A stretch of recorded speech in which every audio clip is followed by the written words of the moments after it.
Toplama və çıxma əməlini izah etdik. İndi isə izah edəcəm adi kəsirlərin vurulmasını. Adi kəsirlərin vurulması məxrəcləri eyni olan, məxrəcləri fərqli olan adi kəsirlər üçün dəyişmir, eyni olaraq qalır. Məsələn, tutaq ki, bizə verilib 7-də 2 və 5-də 3 kəsiri. O zaman nə edirik? Məxrəci məxrəcə vurub məxrəcdə, surəti surətə vurub surətdə yazırıq. 7-ni 5-ə vururuq, məxrəcdə yazırıq cavab 35, 2-ni 3-ə vururuq, cavab 6 edir, onu isə surətdə yazırıq. Məsələn, 14-də 3 vurulsun, neçə deyək, məsələn, 6-da 5. 6-da 5. Burada da yəni nə edəcəyik? 14-ü vuracaq 6-ya, 3-ü vuracaq 5-ə. Yuxarıdakı misalda ixtisar olmadığı üçün biz orada ixtisardan istifadə etməliyik. Aşağıdakı misalda isə ixtisar var. Yadınızda saxlayın, ixtisar hər zaman surət və məxrəc arasında aparılır. Heç vaxt məxrəc və məxrəci və yaxud surətlə surəti ixtisar edə bilməzsiniz. Və yaxud natural ədədi ilə məxrəc arasında ixtisar gedir. Onu da birazdan deyəcəm nə deməkdir. Deməli, baxırıq ki, burada 3 ilə 6 ixtisar gedir. Əvvəldə də apara bilərdik, burada da apara bilərdik. Yəni, 3-ü 3-ə böldükdə ixtisar nə idi? Eyni bir ədədə bölmə. 3-ü 3-ə böldükdə 1, 6-nı 3-ə böldükdə isə 2 edir. Bu deməkdir ki, baxın, burada 2, burada 1. Bu demək ki, surətdə 1-i 5-ə, məxrəcdə isə 14-ü 2-yə vuracaq. Yəni 28-də 5. İndi əgər bayaq dediyim qayda natural ədəd olsaydı, tutaq ki, natural ədədi adi kəsrə vururuq. 18-də 7 kəsirini. Bu zaman nə edəcəyik? Natural ədədi ilə məxrəci əgər ixtisar gedirsə, ixtisar edirik. 2-yə ixtisar gedir. 4-ü 2-yə böləndə 2, 18-i 2-yə böləndə 9. Daha sonra natural ədəddən aldığımız hissəni, yəni 2-ni surətə vururuq. Məxrəci isə olduğu kimi qalır. Yəni 9 idi, 9 yazırıq. Olduğu kimi qalır nədir? İxtisardan sonra olan cavab. İxtisar olmasaydı təbii ki, özünü yazacaqdıq. 2-ni vururuq 7-yə 14, məxrəcdə isə 9. Görürük ki, bu necə kəsirdir? Düzgün olmayan kəsir. Qarşı ədədə çevirmək üçün nə edirdik? 14-ü bölürük 9-a. 14-ün içərisində 9 bir dəfə yerləşir. Ona görə 1 tam. Və 14 9-a böldükdə qalıb 5 alınır. Qalığı demişdik, surətdə yazırıq. Məxrəci isə olduğu kimi qeyd edirik. İndi ixtisarsız yazım. Tutaq ki, verilmişdir ki, 3 vurulsun 7-də 2. Axı, baxıram ki, burada 7 ilə 3 ixtisar getmir. İxtisar getmir, lap yaxşı. 3-ə vururam surətə 2-yə. Məxrəci isə olduğu kimi saxlayıram. Cavab olur 7-də 6. Məncə, adi kəsirlərin vurulması toplanmasından və çıxılmasından daha rahatdır. Aha, indi deyirsiniz ki, axı sizin müəllimə bayaqdan yazdıqlarınız hamısı məxrəcləri müxtəlif olanlar idi. Bəs məxrəcə eyni olsa nə edəcəyik? Burada heç bir problem yoxdur. Tutaq ki, məxrəcə eynidir. 4-də 2 vurulsun, 4-də 1 eynirik. Məxrəci məxrəcə vurub məxrəcdə, surəti surətə vurub surətdə yazırıq. Bu edir 16-da 2. Bir şey deyim, ixtisar varsa əvvəldə əslində ixtisar etmək daha rahatdır. İndi biz əvvəldə ixtisar etmədiyimizə görə sonda ixtisar edirik. Hər ikisini 2-yə bölürük. 2-ni 2-yə böləndə 1, 16-nı 2-yə böləndə 8. Demək ki, cavab edir 8-də 1. Və yaxud da birini də yazın, əvvəldə ixtisar edək ki, görək necə alınır. Məsəl üçün, bizə verib ki, deməli 16-da 5 vurulsun 16-da 8. Eyniyirik. 8-lə 16-nı ixtisar aparırıq. 8-lə 16-nı ixtisar apardıq. Bu kəsiri bir də aşağıda yazacağım. Çünki bəzən uşaqlar elə fikirləşirlər ki, ancaq çarpazı ixtisar etmək olar. Xeyr, 16-dan 8-i belə də ixtisar apara bilərik. 8-ə ixtisar edir. Burada 1, burada 2. Yenə burada 1, burada 2. Yuxarıda 5 vurulsun 1. Aşağıda 2 vur 16. Bu da edir 32-də 5. Yine aşağıdaki misalımızda 5 vur 1, 16 vur 2, 32'də 5. Gördüğünüz kimi, yəni ixtisarın yerindən asılı olmayaraq cavabımız eyni alır. Bir şey yadımıza salırıq ki, yanaşı ixtisar yoxdur. Yəni məxrəclə məxrəci və yaxud da surətlə surəti ixtisar etmək olmaz. İndi vurmada fərqli olan nədir? Tutaq ki, sizə verilib qarışıq ədəd. Mən natural ədədlə adi kəsrin ixtisarını dedim. Bəs qarışıq ədəd versin deyirəm. Tutaq ki, 2/4 vurulsun, 3/6 5 verilib. Nə edəcəm? Əvvəlcə qarışıq ədədləri düzgün olmayan kəsrə çevirirəm. Necə çevirirdik? Məxrəci olduğu kimi saxlayırdıq. Tam hissəni vururduq məxrəcə, üzərinə surət əlavə edirdik. Tam hissəni vururduq məxrəcə, üzərinə surət əlavə edirdik. Deməli, 2-ni vurduq 4-ə 8, üstünə 1 gəldi 9. 4-də 9 vurulsun, 6-da 3-ü vurduq 6-ya 18, üstünə 5 gəldi 23. 6 ilə 9-u ixtisar etmək olur. 3-ü ixtisar edir. 6-nı 3-ə böləndə 2, 9-u 3-ə böləndə 3. Baxaraq ki, artıq ixtisar yoxdur. 3-ü vururuq 23-ə, 4-ü vururuq 2-yə. Yenə də xatırlatma edirəm ki, siz əvvəldə ixtisar etməyə məcbur deyilsiniz. Sonda da ixtisar edə bilərsiniz. Ancaq sonda ixtisar etdikdə yanlışlara yol verə bilərsiniz. Ona görə ən yaxşısı rəqəm kiçik olanda onu ixtisar etməkdir. 8-69 kəsri düzgün olmayan kəsir olduğuna görə 69-u 8-ə bölürük. Eləyir 8 dəfə 64. 69-dan 64 çıxıq qalıq 5 qalır. Eləyir 8/8-də 5. Bildinizsə, əvvəlcə qarışıq ədədləri düzgün olmayan kəsirlərə çeviririk. Daha sonra əgər ixtisar varsa ixtisar edirik. Məxrəci məxrəcə vurub məxrəcdə, surəti surətə vurub surətdə yazırıq. Alınan kəsir düzgün olmayan kəsirdirsə, onu qarışıq ədədə çeviririk. Cavablar düzgün olmayan kəsir kimi verilə bilər, ancaq çox zaman qarışıq ədədə çevrilib elə verilir. Bəs indi olsa ki, tutaq ki, neçə yazaq? 3/5-də 1 vurulsun 15 kəsri. Neynəyəcəyik? Yenə də burada baxırıq nə var? Qarışıq ədəd. Düzgün olmayan kəsrə çevirəcəyik. Eləcək 5-də neçə? 3-ü vururuq 5-ə, üstünə 1 gəlirik. 5-də 16, vur 15. Dedik ki, natural ədəd ilə kəsrin məxrəcini ixtisar edirik.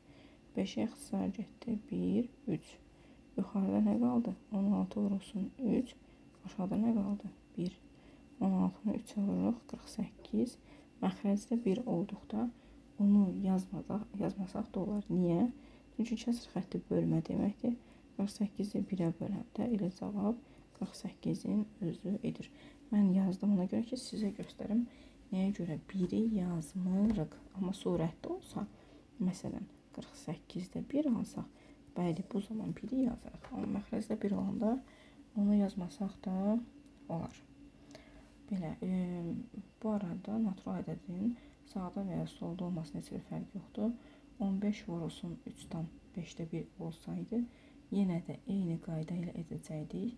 Yadınızda saxlayın ki, ümumiyyətlə toplama və vurma əməlində toplamada toplananların yerini dəyişdikdə, vurmada isə vuruqların yerini dəyişdikdə heç nə dəyişmir. Yəni, ibtidai sinifdə öyrəndiyimiz qayda var ya, toplananların yerini dəyişəndə cəm dəyişmir, vuruqların yerini dəyişəndə hasil dəyişmir. Ona görə də siz 15-i vurun 3/5-də 1-ə və yaxud 3/5-də 1-i vurun 15-ə. Heç bir şey dəyişməyəcək. Amma çıxmada və bölmədə bu belə deyil. Çünki çıxmada fikir verdinizsə, məsəl üçün dedik ki, 9/5-də 1 çıxılsın 4. Burada cavab başqa edir. 4 çıxılsın, tutaq ki, 1/3-də 1. Burada cavab başqa edir və həll yolları tamamilə başqadır, fərqlidir. İndi isə keçirik natural ədədlərin, yəni daha doğrusu adi kəsirlərin, natural ədədlərdə qaldım.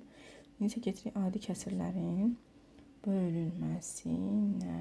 Adi kəsirlərin bölünməsi. Deməli, adi kəsri yenə də burada məxrəclərin eyni və yaxud müxtəlif olmasının heç bir fərqi yoxdur. Bir daha qeyd edirəm. Toplama və ya çıxmada məxrəclərinin müxtəlif və ya eyni olmasının fərqi var. Vurma və bölmədə isə bunun heç bir fərqi yoxdur.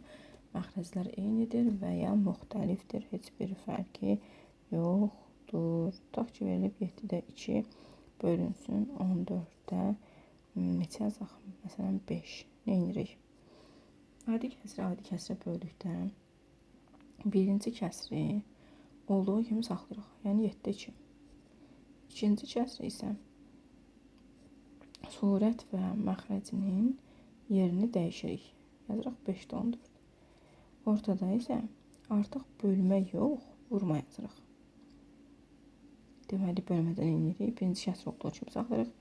İkinci kəsrin surət və məxrəcinin yerini dəyişirik və yaxud ikinci kəsri tərsinə çevirib kəsirləri bir-birinə vururuq. Vurmanı da bildiyiniz idi. Məxrəci məxrəcə vurub məxrəcdə, surəti surətdə yazırıq. İxtisar olduğuna görə əvvəlcə ixtisar edirik. 7-dən 14 7 ixtisar edir. Burada 1, burada 2 qalır. Surətdə alırıq 2 vurulsun 2, məxrəcdə alırıq 1 vurur 5. Cavabımız edir 5-də 4. Əgər natural ədəd olarsa, natural ədəd tutaq ki 4 bölünsün 7-də neçədir? 3. Bu zaman nə edirik? Qayda eynidir. Birinci nədirsə olduğu kimi qalır. İkincini tərsinə çevirib vururuq. Bax, vururuq. Bölmədirsə vururuq. Amma tərsinə çevirib vururuq. Aha. Deməli, demişdik, natural ədədi adi kəsrə vuranda nə edirik? Natural ədədi kəsrin surətinə vurub surətdə yazırıq. Məxrəci olduğu kimi saxlayırıq. Bu da edir 3-də 28. 3-də 28 bilirik ki, düzgün kəsir deyil. Ona görə 28-i 3-ə bölürük. 28-in içərisində 3, 9 dəfə qalır 1, qalır da surətdə yazırıq. Edir 9-dan 3-də 1. Ancaq bizə verilsəydi ki, 7-də 3 bölünsün 4. Bu zaman iş dəyişəcəkdir. Necə olacaqdı? Biz axı dedik ki, birinci kəsir olduğu kimi qalır. Birinci kəsiri yazdıq olduğu kimi. Ortada vurma işarəsi yazılır. İkinci kəsir tərsinə çevrilir. İndi, baxın. Hər bir natural ədədin məxrəcində, mən sizə aşağıda bir qeyd kimi deyim bunu. İstənilən natural ədədin məxrəcində 1 var. Amma o 1 yazılmır. Niyə? Çünki kəsr xətti bilirik ki, bölmədir. 4-ü böləndə 1-ə eləyir 4. Ona görə məxrəzdəki 1 yazılmır. Bayaq da misal işləyəm. Dedim ki, məxrəzdəki 1 yazmayacaq. Ona görə biz natural ədədi, yəni 4-ü tərsinə çevirəndə məxrəcdə 1 olduğunu nəzərə alırıq və tərsinə çevirəndə nə olur? 4-də 1. 1 ilə 4-ün yerini dəyişdik, oldu 4-də 1. İndi məxrəcə surətə vuracaq. 3 vur 1, 7 vur 4. O da eləyir 28-də 3. Aydın oldu. İndi əgər qarışıq ədəd olarsa, nə edirik? Vurmada və bölmədə hər ikisində yadınızda saxlayın ki, həm vurmada, həm bölmədə yadınızda saxlayın ki, qarışıq ədəd varsa, biz onu mütləq şəkildə düzgün olmayan kəsrə çevirməliyik. Toplama və çıxmada buna ehtiyac yoxdur. Ancaq vurmada və bölmədə əgər ki, qarışıq ədədlər verilibsə, biz onu mütləq düzgün olmayan kəsrə çevirməliyik. Dedik ki, 3-dən 4-də 1-i qarışıq ədədimizi çeviririk. Məxrəci olduğu kimi saxlayırıq. Tam hissəni məxrəcə vurub üzərinə surət əlavə edirik. 3-ü 4-ə vurduq 12, üzərinə 1 gəldik 13. Bölünsün. 7-ni yenə 2 vururuq, üzərinə 1 gəlirik. 7-ni vurduq 2, 14, üzərinə 1 gəldik 15, məxrəcdə də 2. Ortada nədir? Bölmə. Bölmə məndə nə edir? Deyir ki, birincini olduğu kimi saxlayırdıq. İkinci kəsri tərsinə çevirib vururduq. Əgər ixtisar varsa, əvvəlcə ixtisarı yerinə yetiririk. 4 ilə 2-ni apardıq 2 ixtisar, 2-2-yə böldük 1, 4-2-yə böldük 2. İndi nə edəcəyik? Məxrəci məxrəcə vurub məxrəcdə, surəti surətə vurub surətdə yazacağıq. Belə. Məncə hər tərəfli aydın oldu. Artıq bunu uzatmağa ehtiyac yoxdur. Məncə hər kəsə aydındır. Biz tərs ədəd anlayışını dedik. Gəlin belə deyək də, tərs ədədində nə olduğunu başa salaq. Tutaq ki, sizə deyir ki, 1,4-də 1 ədədinin tərsi aşağıdakılardan hansıdır? Birinci qaydasını deyək, tərs ədəd nədir? Hasili 1-ə bərabər olan ədədlərə tərs ədədlər deyilir. Yəni 2 ədədi bir-birinə vurursan, hasili 1-dirsə, bu ədəd tərs ədəddir. İsə deyirsən ki, 1/4-1-in tərsini göstər. Yazaq tərs ədəd. Sizə əgər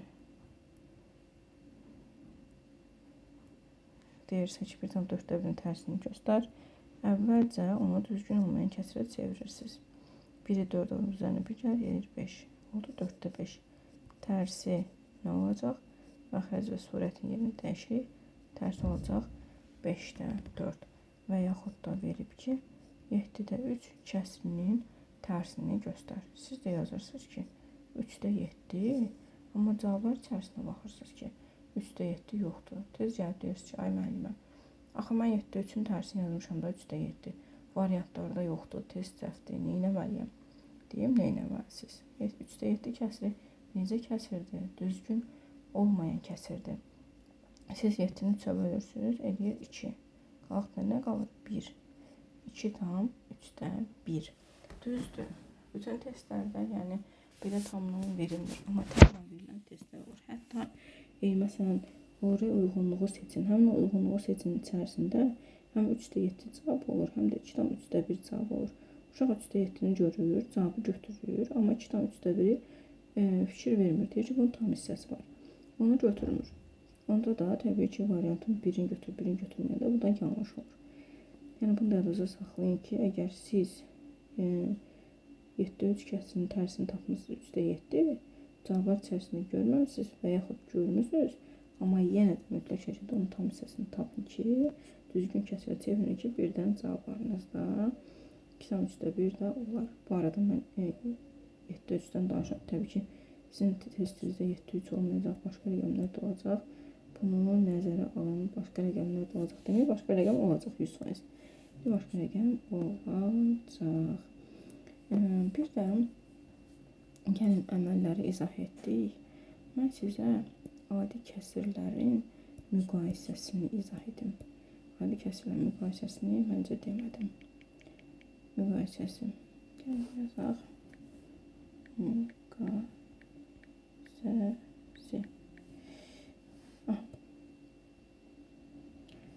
Əvvəlcə başlayaq hansı adi kəsirlərdən məxrəcləri eyni olan. Tutaq ki, 7-3, deyir A bərabərdir 7-3, B bərabərdir 7-5, C bərabərdir 7-1 müqayisə edin. Əgər məxrəclər eynidirsə, surəti kiçik olan kəsir kiçikdir. Yəni 7-1 kiçikdir 7-3-dən, o da kiçikdir 7-5-dən. Əgər məxrəclər eynidirsə, surətə baxırıq. 1 kiçikdir 3-dən, o da kiçikdir 5-dən. Yəni 1 haradaydı? C kiçikdir A-dan, o da kiçikdir B-dən. Bu oldu hamısı məxrəcləri eyni olan kəsirlər. İndi baxırıq və surətləri eyni olan kəsirlərə.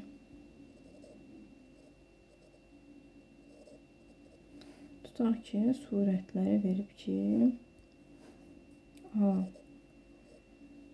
5-1, B 8-1, C 9-1. Bunu görən kimi uşaq gəlib götürür ki, A kiçikdir B-dən, o da kiçikdir C-dən. Niyə elə götürür? 5-yi, 8-i, 9-u görür, elə götürür. Xeyr. Yadınızda saxlayırsınız. Surətləri eyni olan kəsirlərdə məxrəci böyük olan kəsir kiçikdir. Niyə? Çünki belə fikirləşin, biri belə fikirləşin də bir dənə pizzadır. Nə bilim, bir dənə tortdur. İndiyəcələri az vaxtımızda yeməkdən danışırıq. Nəysə, bir dənə tortdur. Sən bunu 9 hissəyə bölsən, sənə neçə dilim düşər? Yoxsa ki, 5 hissəyə bölsən, sənə neçə dilim düşər? Təbii ki, 5 hissəyə. Ona görə də 5-1 daha böyükdür. Onda demək cavabımız belə yox. C kiçikdir B-dən, o da kiçikdir A-dan olacaq. Məxrəci kiçik olan kəsir böyükdür. Amma təbii ki, deyirəm, bu surətləri eyni olan kəsirlərə aiddir. Əgər surətlər eynidirsə, bu belə olmayacaq. İndi keçirik həm məxrəci, həm də surəti müxtəlif olan kəsirlərin müqayisəsinə. Bu zaman nə edəcəyik? Bu zaman əvvəlcə həmin kəsirləri ortaq məxrəcə gətirəcəyik. Tutaq ki, bizə verib ki, 7-də 5 və 3-də 2 kəsirini müqayisə et. Nə edəcəyik? Əvvəlcə 7 ilə 3-ün ortaq məxrəc tapacağıq. 7 və 3-ün əkobu 21. 21-i 7 və neçədir? 3. Bu zaman 5-i 3-ə vuracaq 15. Burada da yazdıq 21. 21-i 3-ə böldük 7. 2-ni 7-yə vurduq 14. Hansı kəsir böyükdür? Birinci kəsir böyükdür. Demək ki, aldıq ki, 7-də 5 kəsiri 3-də 2 kəsirindən böyükdür. İndi siz deyirsiniz ki, yəni mən baxanda demişdim ki, o böyükdür.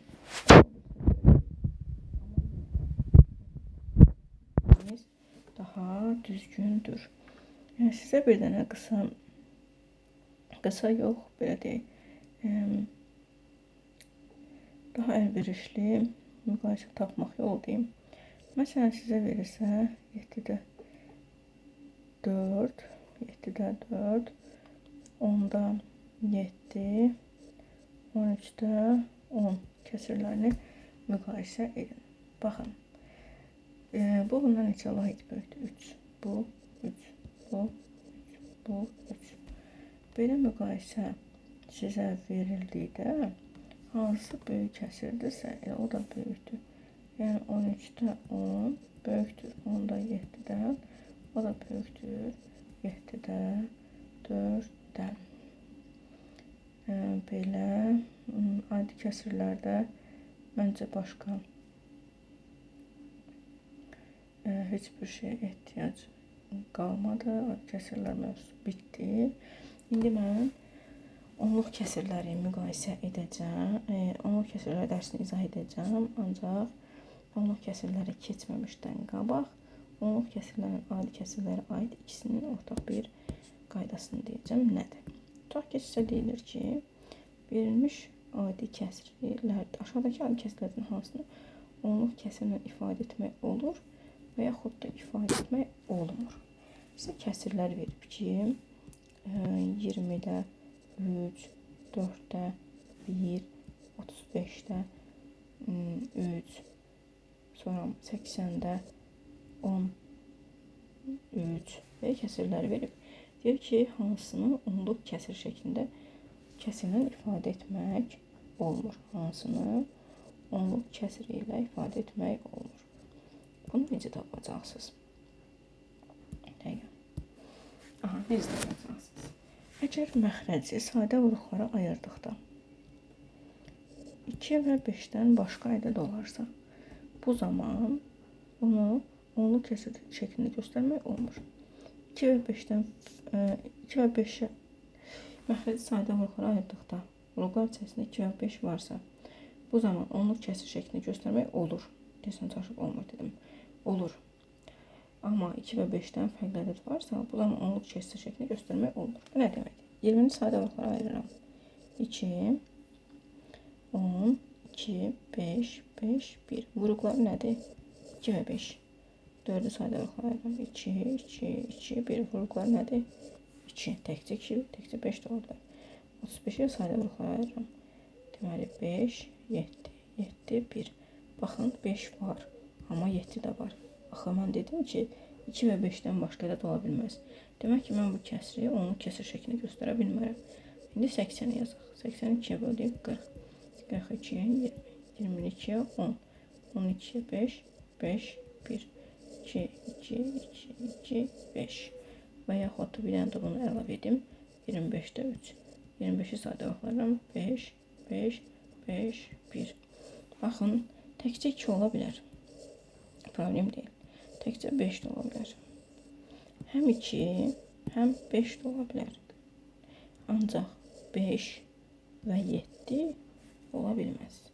Ya eyni zamanda 2 və 5 olmalıdır. Ya ancaq 2-lər olmalıdır, ya da ancaq 5-lər olmalıdır. Bu 2 vuruqdan başqa vuruq varsa, demək ki, onu onluq kəsir şəklində göstərmək olmur. Belə. İndi keçirik onluq kəsirlər mövzusuna. Görək ümumiyyətlə onluq kəsir nədir, nə deməkdir, bu dərsin mahiyyəti nədir, bunu anlayaq. Onluq kəsirlər silindi yazdığımızdan görə yenidən yazdıq. Gəlin görək bu dərsin mahiyyəti nədir. Onluq kəsir məxrəci 10, 100, 1000 və s. şəklində göstərilə bilən kəsirdir. Deməkdir ki, kəsir məxrəci 10, 100, 1000 və s. şəklində göstərilə bilən kəsirdir. Surətin bizə fərqi yoxdur. Surət istənilən natural ədəd ola bilər. Bunu yazıram. Yəni istənilən natural ədəd ola bilər. Məxrəcdə amma 10, 100, 1000 olmalıdır ki, bu onluq kəsir şəklində göstərilə bilsin. Onluq kəsir tam və kəsir hissələrinə bir-birindən vergüllə ayrılır. Məsələn, belə 2 tam, baxın, vergül tutaq ki, 5 yazıldı. Vergüldən sonra bir dənə ədəd varsa, bir dənə sıfırımız olan nədir? 10. Deyirik 2 tam 10'da 5. Tutaq ki, yazdım 51. 2 tam 51'dir. Vergüldən sonra 2 dənə rəqəm var, düzdürmü? 2 dənə sıfır olan hansıdır? 100. Deyirik 2 tam 100'də 51. Tutaq ki, bura bir 3 əlavə elədim. Vergüldən sonra 1, 2, 3 dənə rəqəm var, düzdürmü? 3 dənə sıfır olan nədir? 1000. Deyirik ki, 2 tam 1000'də 513. Onluq kəsirlərin toplanması və çıxılması elə vurulması, bölünməsi də deyərdim. Vurulması, bölünməsi düzdür, baxalı göstərdim gəlir. Amma yenə də adi kəsirlərə baxanda daha rahatdır demək olar. Məsələn, bizə 2 onluq kəsir verilib.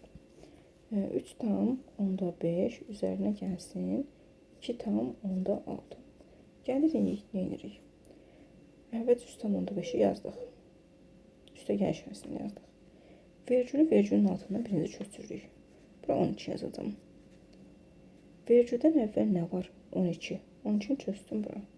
Vergüldən sonra nə var? 6. Yazdım 6. Sonra nə edirəm? 5 ilə 6 topladım. 11, 1 yadda. 3 ilə 2'ni topladım. 5, 1 yadda 6. Bu da 1. Vergül haradaysa vergülü vergülün altına yazdım. Cavab oldu 16 tam 10'da 1. Və yaxud da verilir ki 341 tam 10'da 5 üstə gəlsin 26 tam 10'da 100'də 15. Deməli, burada gəlib səhv edirlər. Nə səhv edirlər? Yazırlar 3, 4, 1, 5. Bunu da köçürdülər bunun altından. Ya Allah, səhvə baxın bir dənə. Çox səhvə. Biz nə dedik? Vergül vergülün altından. Vergül vergülün altındadır. Yox. Neynəməliyik? Ona görə həmişə adi onluq kəsirlər toplayanda birinci vergülü yazın. Vergülün qarşısında nə var? 26. Hara köçürülməlidir, ora köçürülür. Sonra da 15. Deməyin, ay bunun üstü boş qaldı, altı boş qaldı. Burada heç nə yazmadım, burada heç nə yazmadım. O problem deyil. Əsas odur vergül vergülün altından olsun ki, biz düzgün işləyək. Deməli, nə edəcəyik? Boş qalan hissələr, əgər siz çaşdırırsa, həmin boş qalan hissələri 0 əlavə edin. Bilirik ki, hansı bir ədədin qarşısında 0 yoxdur, ancaq qarşısına 0 əlavə etmirik. Amma arxaya 0 əlavə edirik. Göstərmək üçün etdim, amma bizim 0'dan başlayan hansı bir rəqəmimiz var? Yoxdur. 0 tam, düzdür, biz 0 məsələ üçün yaza bilirik. 0 tam 10'da 5. Ancaq ki, yəni 26 varsa 26'nın qabağında 0, 26, 10'da 5 demirik. Belə oxunuş yoxdur. Aha, ayrı toplama edirik. 0'ın üzərinə 5 gəldik 5, 5'in üzərinə 1 gəldik 6, 1'in üzərinə 6 gəldik 7, 4'ün üzərinə 2 gəldik 6, 3'ü də olduğu kimi yazırıq, vergül atırıq. Edir 367 tam 100'də 65. Məncə aydın oldu, amma yenə də bir dənə də nümunə yazaraq daha sonra keçək çıxılmaya. Yox, nümunə yazıram, ancaq natural ədədlərin toplanmasına aid nümunə yazacağım. Məsələn, verib ki 14 üstə gəlsin 2 tam 10'da 6. Aha, bir də görürəm uşaqlar yazır ki, cavab 16 tam 10'da, daha doğrusu 16, cavab 16 tam 10'da 6'dır. İzah edəcəm uşaqlar. Mənə yazıb verir ki, cavabı. Deməli, verirlər 4,0. Bax, belə bir cavab verir. Bunu haradan alırlar? Yazılar 14, 2, altına köçürdülər bura. Ay uşaq, bax gör, bu yuxarıda virgül var. Yoxdur axı, 14-dür. Mənim sənə verdiyim 14-dür. Niyə belə yazmısan ki? Yazır, gətirib toplayır. 4-dən 6-nı topladım, 0, 1 yadda. 1-dən 2-ni topladım, 3, 1 yadda 4. Burada virgül atır bura. Gətirib mənə verir 4, 0. Səhvdir bu. Yazırsan 14. Baxın, indi mənə deyəcəksiniz ki, yuxarıda virgül yoxdur. Mən buna bəs aşağı hara yazım? Bu 14 nədir? Tam bir ədəddir də. Tam natural ədəddir. Bunun tam hissəsi 2 tam deyirəm. Deməli, mən 14-lə 2-ni toplamalıyım. Sonra yazıram virgül 6. Bu yuxarıda heç nə yoxdur, 0 yaz. 0-ın 6 topla 6. 2 ilə 4 topla 6. Bu da 1 edir. 16 tam. Onda 6. Və yaxud yerləri dəyişikdir. Səni çaşdırmasın. 13 tam %13 verib. Üstə gəlsin 143 verib. Gəlib necəsə 13 tam %13 yazırsan 143 necə ədəddir? Tam ədəddir. Ona görə 143-ü bu hissə yazırsan. Götürüb arxadan bax. Uşaqların elədiyi səhv. Gözdən burada yazım. Belə deyirlər bax. 143. Bax belə yazmırsan. Niyə? Çünki bizdə bunda virgül yoxdur. Sən o yazılmazsan elə. Sonra toplayıram. 3, 1, 6, 5, 1. Virgüldə virgülün altından yazıram. 56-dan %13. Məncə aydın oldu. İndi keçək çıxmaya. Çıxma da demək olar ki, toplama ilə eynidir. Eynidir.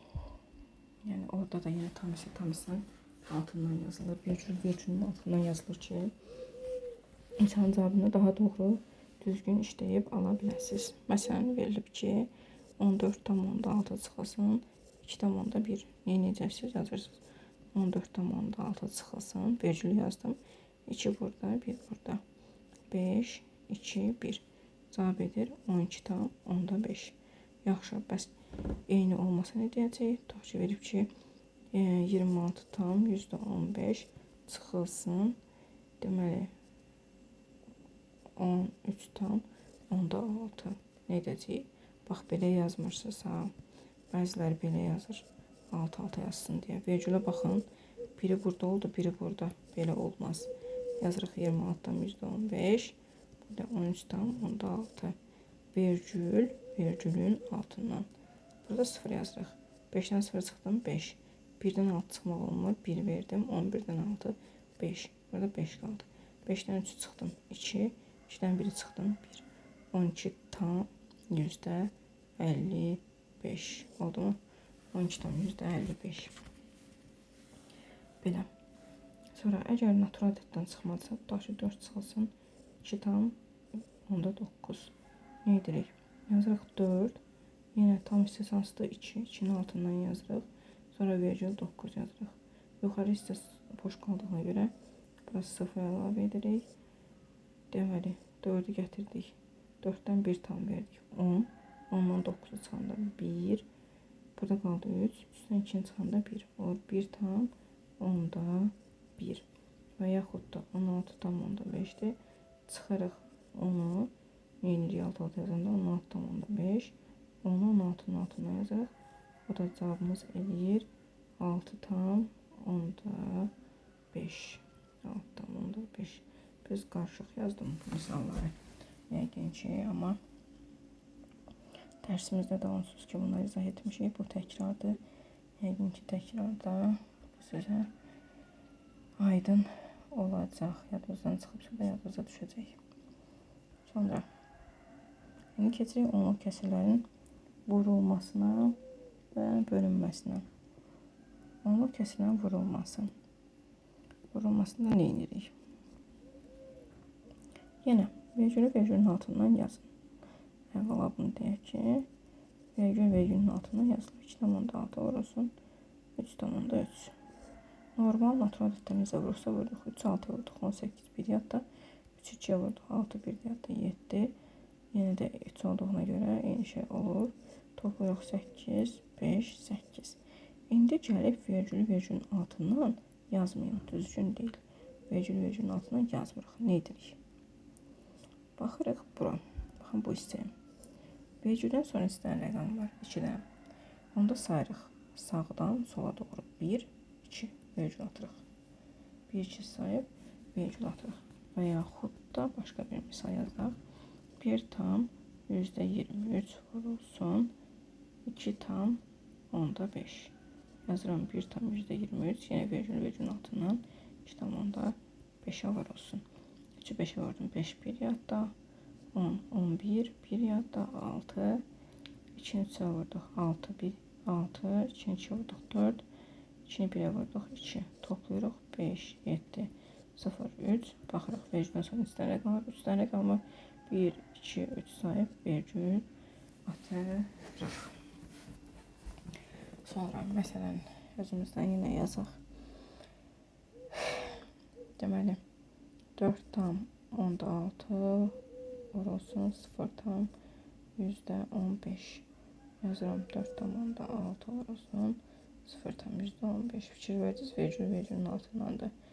5'e 6'ya vurdum. Bura 0 əlavə etmeyin. Niyə? Çünki nəyi 0'a vursa 0 edəcək. Ona görə vurmada 0 əlavə etməmək daha düzgündür. 5'e vurdum 6'ya 33 yadda. 5'e vurdum 4'e 23 de yadda 23. 1'e vurdum 6'ya 6. 1'e vurdum 4'e 4. 0'a vurdum 6'ya 0. 0'a vurdum 4'e 0. 7, 0, 9, 6, 0. Vergüldən sonra istənilən rəqəm var. Har 3 tane rəqəm var. Sayıraq 1, 2, 3. Bura vergül atırıq. Edir 0 tam 1690. Bir şey yadınızda saxlayın. Əgər sağ tərəfdə 0 varsa, bu zaman biz sağ tərəfdəki 0'ı silə bilərik. Cavabımız olacaq 0 tam %69.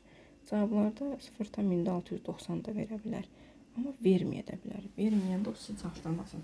Çünki sağ tərəfdə verilən 0'a o kəsirlərdə çox vaxt yazmırlar. Yəni bəzən ola bilər ki, hansı test yazsın, amma əksəriyyət testlərdə tarixçə deyərdim sizə 99% testlərdə sağ tərəfdə 0 yazılmır, amma sol tərəfdə 0 tamdırsa yazılır, 0 tamdırsa yazılır. Amma bayaq dediyim kimi tutaq ki 0,26 5 almışsınız. Bəli, o zaman soldakı 0 da silinir. Biz 0,26 tam demirik. 26 tam onda 5. Ama təkcə 0 tam onda 5. Belə.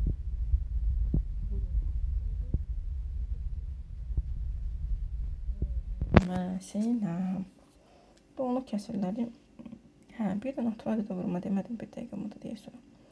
Eynicə deyə əslində vaxt aparmaq istəmədim, amma qoy deyək. Tutaq ki, natural ədəd verib, bir dəqiqə silək. Natural ədəd verib 7 tam onda 3 vur 4. Dedik natural ədəd harda yazılır? Tam hissənin altında vurulsun 4. 4'ü vurdum 3'e 12 bir yadda, 4'ü vurdum 7 28 bir de yadda 29. Vergüldən sonra bir dənə ədəd var. Bir dənə saydıq, vergül atdıq. 29 tam onda 2 və yaxud tərsinə yoxdur. Tərsinə də olsa fərqi yoxdur. 5 vurulsun 3 tam %16. Yazırıq 3 tam %16 vurulsun 5'i tam hissənin altından yazırıq. 5'i 6'ya vurduq 0 3 yadda. 5'i 1'e vurduq 5 3 yadda 8. 5'i 3'e vurduq 15. Vergüldən sonra 2 dənə var. 1 2 sayı vergül atırıq. Cavab olur 15 tam onda 8. Niyə? Çünki mən demişdim ki, sağ tərəfdə olan 0 yazılmır. Belə, indi keçdik onluq kəsirlərin bölünməsinə. Onluq kəsirlərin bölünməsi, mən deməzdim ki, bütün kitablar mən deyən qaydanı deyir. Ancaq ki, və yaxud da bütün müəllimlər mən deyən qaydanın eynisini deyil. Bəzilərimiz eyni qaydanı deyirik, bəzilərimiz başqa cür izah edirik. Ancaq ki, belə deyim də, kimə hansı yol daha asan gəlirsə, deyərdim ki, o yolla da öz şagirdini izah etməyə çalışır ki, yəqin ki, bu yol şagirdim üçün daha asan olar. Əvvəla ən asandan başlayacağım. Tutaq ki, onluq kəsir natural ədədə bölmək istəyirik. Bu zaman adi qaydada gəlin 345'i 3'e bölün. Deməli, 3'ün içində 3 bir dəfə, sonra 4'ün içərisində 3 bir dəfə, 15'in içərisində 3 5 dəfə. Dərs müəllimə bunları bilmir, ona görə çıxır. Yox, sadəcə istəyirəm aydın olsun ki, bu 115'i haradan aldıq. Gəlib buraya yazırıq 115. Baxıraq vergüldən sonra 2 dənə ədəd var, 2 dənə ədəd var. Ona görə vergüldən sonra 2 dənə ədəd saxlayıb bura vergül atırıq olur 1 tam %10 5. İndi bəs əgər onluq kəsri bölsəydim, bu zaman nə olacaqdı? Məsələn, bölürəm 1,5-ə. Bu zaman nə yazacaq? Əvvəlcə vergüldən sonra burada neçə rəqəm var? 2. Burada vergüldən sonra neçə rəqəm var? 1. Ona görə biz vergüldən sonraki rəqəmləri bərabərləşdirməliyik. 5-in sağ tərəfində nə var yazılmayıb? 0. Hardan bildik? Çünki mən sizə dedim ki, orada sıfırlar var, sonsuz saydadır. Ancaq sıfırlar yazılmır. Bərabərləşdirdik. İndi oldu mu 2-2. Vergülü atırıq. Natural ədəd kimi bölürük. 345 böl 150. Bərabərləşdirdikdən sonra onluq kəsr hissədəkini yazırıq. 345 böl 150. Bölürük və cavab yazırıq. 2 dəfə 300 qalar 45. 45-in içərisində olmadığına görə bura vergül atırıq. 45-in də yanına sıfır atırıq. 450-in içərisində 150. 3 dəfədir. Bu da 450. Cavabımız nə oldu? 2,3 və yaxud da tutaq ki, verib ki 4,6 bölünsün 0,23. Baxırıq, vergüldən sonra 2 dənə rəqəm var, vergüldən sonra 1 dənə rəqəm var. Onda vergüldən sonraki rəqəmləri bərabərləşdirmək üçün bura 0 yazırıq. Hər ikisində 2 dənə rəqəm olduğuna görə vergülü atırıq. O 460 bölünsün 23. 460-ı da 23 yəqin ki bölə bilirik. Cavab edir 20. Belə. İndi bizdə natural ədədi bəs onluq kəsri necə bölürük? Bir dənə onu da izləyək. Natural ədədin onluq kəsri bölünməsin ki, tam aydın olsun. Natural ədəd olsa, mən edəcəm, onluq kəsri necə böləcəm. Əgər bizə natural ədəd verilsə, bu zaman məsələn, nə deyək? Deyək 5 bölünsün 0,25. Natural ədədi onluq kəsrə bölmək üçün vergüldən sonraki rəqəmlərin sayı qədər natural ədədin sonuna 0 əlavə edirik. 2 dənə rəqəm var, 2 dənə 0 əlavə etdik. Oldu neçə? 500. Və onluq kəsrdəki vergülü silirik. Vergülü siləndə nə qalır? 0,25 rəqəmi, düzdürmü? 0 ilə başlayan rəqəmimiz var, yox. Ona görə 0-ı silirik. O 25. Yazırıq 500 bölünsün 25. Cavabımız deyir neçə? 20. Və yaxud tutaq ki, verib ki 8 bölünsün neçə yazaq? 0,4. Vergüldən sonra neçə rəqəm var? Bir dənə. Deməli, bir dənə 0 əlavə eləməliyik. Olur 80 bölünsün 0,4-dür. Vergülü sildik. 0,4 rəqəm olmadan görə 0-ı silirik. Olur 80 bölünsün 4. Cavab edir 20. Əmini yazdım. Bütün misallar 20 oldu. Eyb yox. Məsələn, verib 12 bölünsün neçə yazaq? 1,2. Vergüldən sonra neçə rəqəm var? Bir dənə rəqəm var. Ona görə bura bir dənə 0 əlavə edirik. Olur 120. Vergülü silirik. Vergülü siləndə olur neçə? 12. Bölürük 12-yə. 120-ni 12-yə böldük. Cavab elədi 10. Və yaxud verib ki 10 bölünsün 2,5. Vergüldən sonra neçə rəqəm var? Bir dənə. Ona görə bura bir dənə 0 əlavə edirik. Olur 100 bölünsün. Vergülü siləndə nə olur? 25. 100-ü böldük 25-ə. Cavab oldu 4. Bu da oldu natural ədədin onluq kəsrə bölünməsi. Belə. İndi biz başa salım sizə onluq kəsrlərin müqayisəsini. Yazaq, onluq kəsrlərin müqayisəsi bölməli, zahirəli, vurmalı, zahirə toplama, çıxma. Yəni yazaq müqayisə birbaşa. Müqayisə. Müqayisə necə dedik? Yazaq 0,345 3,415 7,125. Bunları müqayisə etmək asandır. Necə? Tam hissəyə baxırıq birinci. Tam hissədə nə var? 0. Tam hissədə nə var? 3. Tam hissədə nə var? 7. Hansının tam hissəsi böyükdürsə, o böyükdür. Deməli, buna yazaq 1, 2, 3. Deməli, 7 tam olan, yəni 3-cü böyükdür 3 tam olandan, yəni 2-cidən. O da böyükdür 0 tam olandan, yəni 1-cidən. Bəs tam hissələri eyni olarsa eləyəcəyik. Yazım tutaq ki, 0 45, 0 135, 0 341. Bax, belə yazanda tez gəlib baxırlar ki, burada 341-dir. Buna da yine A, B, C yazacağım. Tez yazırlar ki, C böyükdür B-dən, o da böyükdür A-dan. Yox, belə deyil. Nə edirsiniz? Əvvəlcə tam hissələrə baxdıq, eynidir. Tam hissənin üstünə xətt çəkirik. 0 tamdır, 0 tamdır, 0 tamdır, getdi. Gəlirik birinci baxırıq, 4, 1, 3. Hansı böyükdür? 4. 4 nədədir? A-da. Sonra hansı böyükdür? 3. 3 nədədir? C-də. Sonra hansı böyükdür? 1. Nəyə baxırıq? 1 də hansıdadır? B-də. Deməli, A böyükdür C-dən, o da böyükdür B-dən. Baxın, cavabımız da heç uyğunluğu yoxdur. Bəs tutaq ki, bu hissə də eyni oldu. Onda necə müqayisə edəcəyik? Onu da yazaq, baxaq ki, necə müqayisə edirik. Bir dəqiqə. Tutaq ki, verib ki, 2 tam 415, 2 tam 400.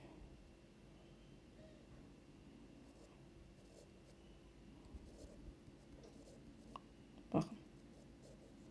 Bunu yazalım yine A, B, C. Eynidir. 2 tama baxdıq, eynidir. 4'ə baxırıq, eynidir. 1'ə baxırıq, eynidir. Baxırsınız, burada 5 var, burada 8 var. Bu ikisini müqayisə elədim. Axı, burada heç nə yoxdur. Mən nə demişdim, nə vaxt heç nə olmur? 0 olanda. Deməli, ən böyük hansıdır? B. Sonra böyük hansıdır? A. Sonra hansı? C. Heç nə yoxdursa, deməli, orada 0 var. Bu da oldu onluq kəsirlərin müqayisəsi. İndi sizə onluq kəsirlərdə asan bir vurma və bölmə qaydası başa salacağım. Bu ona yüzəminə vurma və ona yüzəminə bölmə qaydasıdır. Uşaqlar burada çox vaxt çaşırlar vurmada və bölmədə. Hər dəfə bunu fərqli üsulla izah etməyə çalışıram, amma inşallah ki, yadda qalır.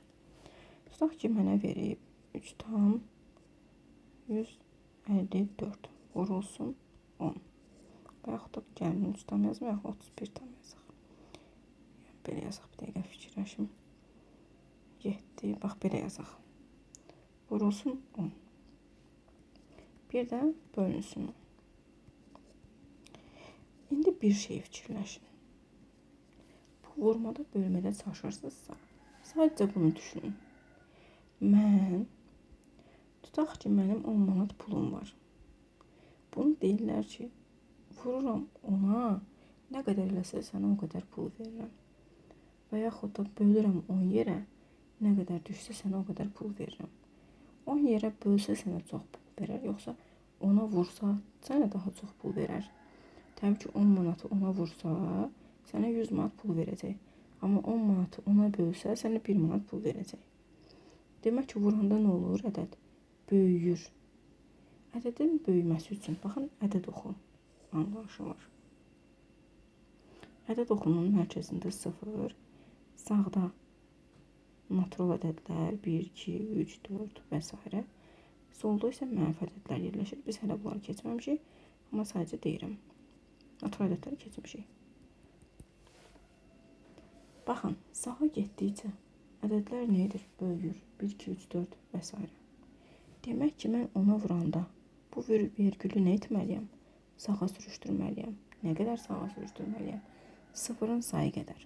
Gördüyün ədədi köçürt, vergülsüz. Köçürtdün, vergülsüz. 0 neçə dənədir? 1 dənə. Deməli, vergülü bir vahid sağa sürüşdür. 37 tam 1154'tü. Bir vahid sağa sürüştürdün. Oldu 371 tam 154. Bəs böləndə dedik nə olur? Böləndə kiçilir. Ədəd nə vaxt kiçilir? Sola doğru gedəndə olur 4, 3, 2, 1. Demək ki, nə etməliyəm? Böləndə vergülü sola sürüşdürməliyəm. Nə qədər sola sürüşdürməliyəm? Sıfırların sayı qədər. Deməli, sıfırın sayı qədər sürüşdürəndə vergül gəlir olur 3 tam 10.000-də 7154. Belə. İndi başqa ədədlər üzərində bunu izah edək. Məncə onunla aydın oldu. Həmin qayda 100-ə, 1000-ə və s. də aiddir. Baxın, məsələn, sizə verib ki, 0,345 vurulsun 100. Nə edəcəksən? Sıfırların sayı qədər vurmadı axı, artır. Artanda hara gedir zədə 9? Sağa. 2 vahid sağa 1, 2. Deməli olur nə? Bax, belə olur. Vergülü sən bura sürüşdürürsən. Amma axı mən dedim sıfırla başlayan ədəd yoxdur. Ona görə bu sıfır nə edirsən? Silirsən. Olur 34 tam 10'da 5. Elə bu ədədin də 100'ə bölünməsini izah edəcəm. Ki, görün bunu sola sürüşdürəndə bəs nə olur? İndi mən yenə də gördüyüm ədədi yazıram. 0, 3, 4, 5 yazdım. 0, 2 dənədir. Biri budur. Baxırsan ki, axı ikincisi yoxdur. İkincisi yoxdur, düzdür. İkincisi yerinə bura bir dənə 0 yazırsan. Sonra vergül atmalısan, düzdür. Bura vergül atırsan. İndi baxırsan ki, vergüldən qabaqda heç nə yoxdur. Heç nə yoxdursa orada 0 atırsan. Yadınızda saxlayın. Heç nə olmayanda onun yerinə 0 atırıq. Mütləq 0 yazırıq. Yəni heç bir rəqəm yoxdursa onun yerinə 0 yazırıq. Vergül yazıb o sol hissəsini boş saxlamırıq. Vergülü sağ tərəfə sürüşdürdün, sağ tərəfə sürüşdürdün. Heç nə qalmadısa artırma. Məsələn, nə deməkdir? 0,345'dir. Vurdum 1000'ə. Sağa sürüşdürürəm. Axı 0,345'dir. Bunu sağa sürüşdüm. 1, 2, 3. Gəldi bura. Hə? Gəldi bura. Qabaqdan 0 sildim ki, 0 lazım deyil. Bax, indi mən bu vergülü burada saxlamıram. Ya da vergüldən sonra 0 yazmıram. Bunu da silirəm. Cavab olur 345. 1000'ə vurdum 345. İndi deyirsiniz ki, çox uşaq deyir. Bunu öyrənmək mənim nəyim lazımdır? Vuraram da 1000'ə, vuracam da 100'ə. Yadınızda saxlayın. Siz kalkulyatorla işləmək öyrənmişsiniz. İndi hamıya olmasa da əksər uşaqlara aiddir ki, bir misal deyən kimi kalkulyator əllərinə götürürlər, işləyirlər. Və kalkulyator sizin ən böyük bəlanızdır ki, siz imtahanda gedib ayrı bir 10'a vurmada, 100'ə vurmada belə çalışacaqsınız. Yəni, necə vururdum, Allah, necə bölürdüm. Ya vergülün yerini səhv edəcəksiniz, ya nəyinsə. Baxın, imtahanda, məsələn, mən bunun cavabını almışam. 34,5.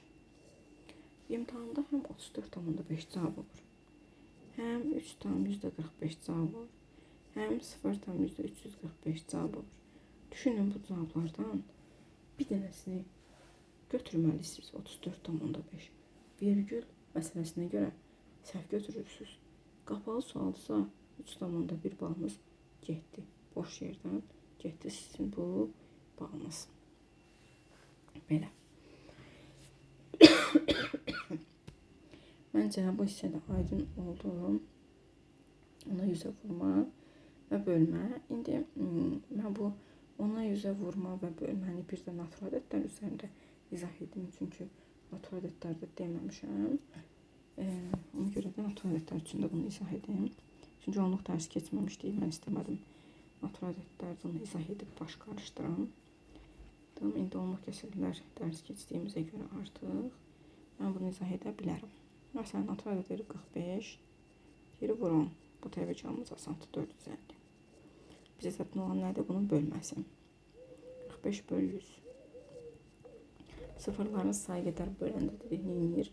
Kiçilir və sola gedir. Saydıq, 45 yazdıq, bura saydıq. 1, 2, vergül atdıq.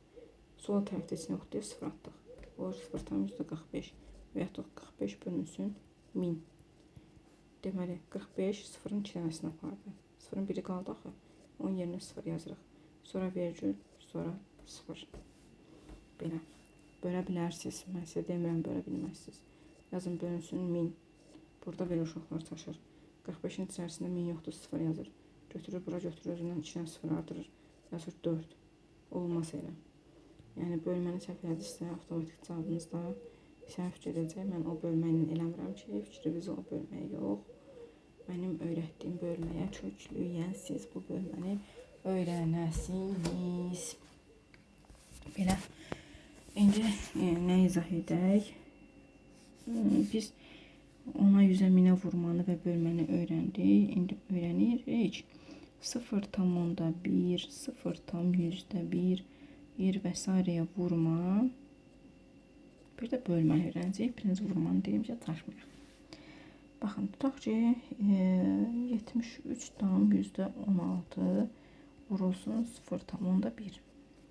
Baxın, bayaq 10'a vururduq, düzdürmü? 10'a vuranda ədəd nə olurdu? Böyüyürdü, sağa gedirdi.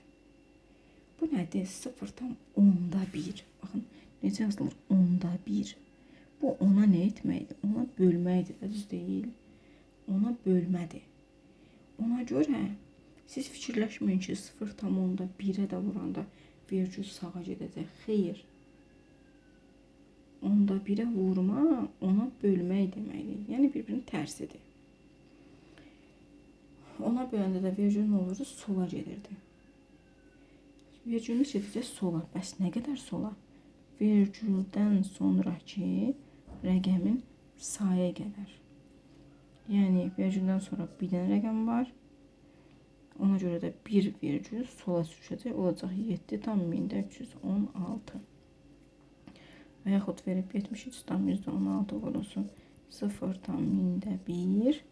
Vergüldən sonra 3 dənə rəqəm var. Ona görə 1, 2, 3-cü yoxdur, yerinə 0 yazacaq.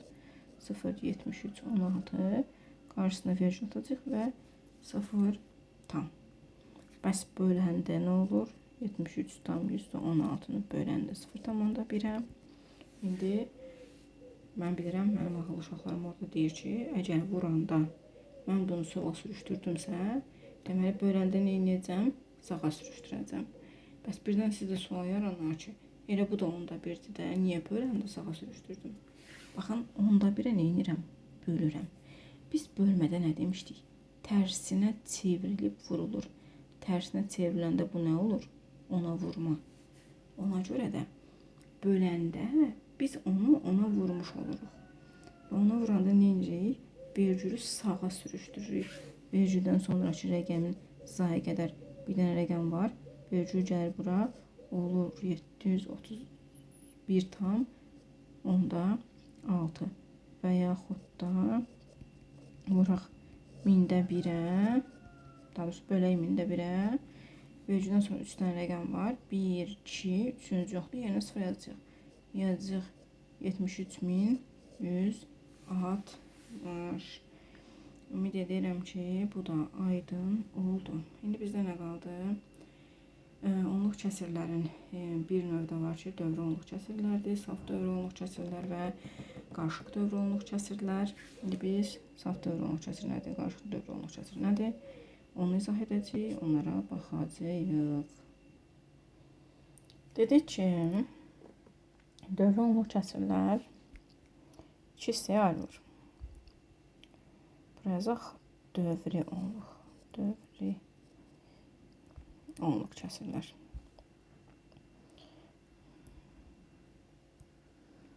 Dövrü, nə bilim, belə olar da, nəsə. Çox da hərflərə takılmayaq, Azərbaycan dərs deyəcəkdir. Aha. 2 yerə ayrılır. Saf, bir də qarışıq. Qoy safı başlasam, sonra qarışıq başlasam. Saf dövrü onluq kəsir nədir? Əvvəlcə dövrü onluq kəsir yadınızda saxlayın ki, mötərizənin içərisində yazılan onluq kəsirlərdir. Yəni nədir? Məsələn, yazılıb 1, burada mötərizədə 3. Necə oxunur? 1 tam dövrdə 3. Dövrdə 3. Və yaxud da 5 yazaq. 1 tam 10'da 5 dövrdə 6. Bax, elə oxunur. 1 tam 10'da 5 dövrdə 6. İndi əgər bax verilibsə 2 tam dövrdə 3. Vergüldən sonra dərhal dövr gələrsə. Yenə də deyirəm, sizə desələr ki, bu mötərizənin mənası nədir? Deyirsiniz, mötərizə dövrdür. Vergüldən sonra dərhal dövr gələrsə, bu deməkdir ki, belə kəsir saf dövr onluq kəsirdir. Əgər qarşılıq da izah edeyim. Vergüldən sonra ədəd. Baxın, ədəd gəldi 1. Daha sonra dövr gələrsə, bu olur qarışıq dövr onluq kəsir. Deməli, vergüldən sonra dərhal dövr gələrsə saf, vergüldən sonra ədəd, sonra dövr gələrsə, bu qarışıq dövr onluq kəsir adlanır. Neysə, sizin deyib yox. Qarışıq dövr onluq kəsir adlanır. İndi biz bilməliyik ki, saf dövr onluq kəsiri adi kəsirə necə çeviririk, qarışıq dövr onluq kəsiri adi kəsirə necə çeviririk. Saf dövr onluq kəsiri yazaq, tutaq ki, yazmışdıq 2 tam dövrdə 3. Saf dövr onluq kəsiri adi kəsirə çevirmək üçün tam hissəni olduğu kimi saxlayırıq. Mötərizədəki rəqəmlərin sayı qədər. İstənəli bir dənə rəqəm var. Məxrəcə 9, surətə isə mötərizənin içərisindəki rəqəm yazırıq. İxtisar varsa, təbii ki, ixtisarımızı edirik 3-ə bölünür, 3-ə böldük, elədik 2 tam 3-də 1. Və yaxud tutaq ki, dövrün içərisində 2 dənə rəqəm var. 1-2 dənə, düzdürmü? Yazırıq məxrəcə 2 dənə 9, surətə də 61. İndi bizə saf dövrü və yaxud qarışıq dövrü onluq kəsirlər onluq kəsir kimi necə verilir? Verilir 2 tam 3, məsələn 3 nöqtə. Bu o deməkdir ki, bu kəsir dövrü onluq kəsirdir. Burada 3'lər təkrarlanır. Mən gəlib yazıram ki, yenə bir təqrib işarəsi qoyaq. 2 tam dövrdə 3. 2 tam dövrdə 3. Təqrib yazmaq hesab bərabərdir. Bərabərdir 2 tam dövrdə 3. Və yaxud verib ki, 2, 1, 3. Burada təkrarlanan rəqəm hansıdır? 3'dür. Onca yazıram 2 tam onda 1 dövrdə 3. Və yaxud sizə verəcək 2 tam onda %13'ü, 2 tam dövrdə 13'ü onluq kəsir şəklində yaz. Necə yazacaqsınız? Yazacaqsınız 2 tam 13 nöqtələr. Niyə? Çünki mötərizənin içində 13 varsa, deməli təkrarlanan rəqəm 13'dür. Bu nöqtə nəyi bildirir? Yəni 13 sonsuz sayda təkrarlanır. Bir də ona aid misalda deyim nə demək istəyirik. Yəni bunu da burada bir dəqiqə.